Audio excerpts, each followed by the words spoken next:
ma ku dhiban tahay timo qallalan qoyeenin sidoo kale agool ma leedahay tintaada salka hoose ma ka cuncuntaa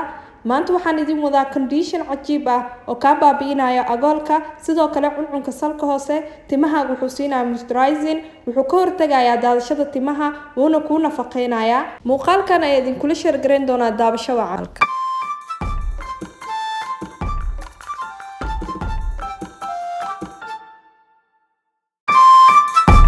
السلام عليكم ورحمة الله وبركاته وين سلامي دمانتينا ميل والبا دنيدا كجوجتان كسو دوادا muuqaal cusub maanta waxaan idin wadaa condition cajiib ah conditionka waxa ka sameynaya yogurt plain ah yogurtka wuxuu u fiican yahay timaha qallan sidoo kale salka hoose timaha hadii ay ka cuncunayaan agool hadii aad leedahay maasha Allah wuu ka saaraya timahana wuu qoynaya moisturizing ayuu siinaya hal xabo yogurt ayaa ku gadiyo baaquliga maasha Allah waa condition waqti badan ka qaadanaynin fudud hadana timahaaga wax badan ka bedelaya insha Allah hadda waxa ku daraya 6 qaando oo biyo caadi ah ayaa ku qasaya wax saliid ah kuma dareysid marka timahaaga marisid ku massage gareysid salka hoose ilaa fooda kadibna waxa ku joogaysaa 30 daqiiqo kadibna waa iska dhaqaysaa maasha Allah timahaaga sida noqdaan adiga arki doona agoolka sidoo kale wuxuu ka hortagaa daadashada timaha maasha Allah nafaqadana si balance u gaarsiinaya oo isla eg timahaaga dhan salka hoose oo timahaaga dhan wuu nadiifinaya maasha Allah wana ku nafaqeynaya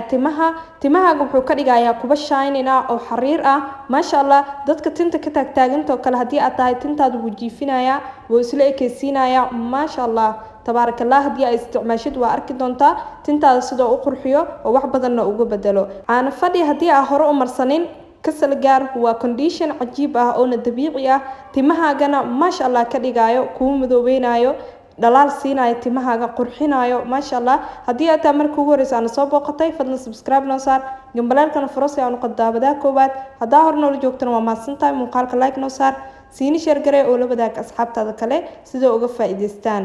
اسبوعي waxaa isticmaalaysaa 3 jeer markii aad timahaaga marisidna waxa ku joogaysaa 30 daqiiqo ama 20 daqiiqo waxa iskaga dhaqaysaa shampoo ama condition insha Allah isbedel weyn ka dareemi doontaa muddo bil ah hadii aad wadid maskigan aadna timahaaga u daayintid wasirta hindida ay isticmaalaan timahoodana ay ku qurxiyaan soo tijaabiya adinkana si aad timihiina ugu noqdaan kuwa caafimaad leh oo sarana ugu sii qaado insha Allah caanahana mar walba way wanaagsan tahay ama waxyaabo dufan kale timaha in loo isticmaalo marka drying-ka ka ilaalinaya tintaada inayna qallin sidoo kale agoolku waxa sababaya tintaada salka hoose hadii ay aad qaleel u tahay agool waa isku arkaysaa sidoo kale salka hoose oo cuncunayo subscribe sar channelka siini share garay oo la wadaag asxaabtaada kale muuqaal lacayna inta ku kulmi doono sidaas nabadgelyo wassalaamu calaykum waraxmatullaahi wabarakatuh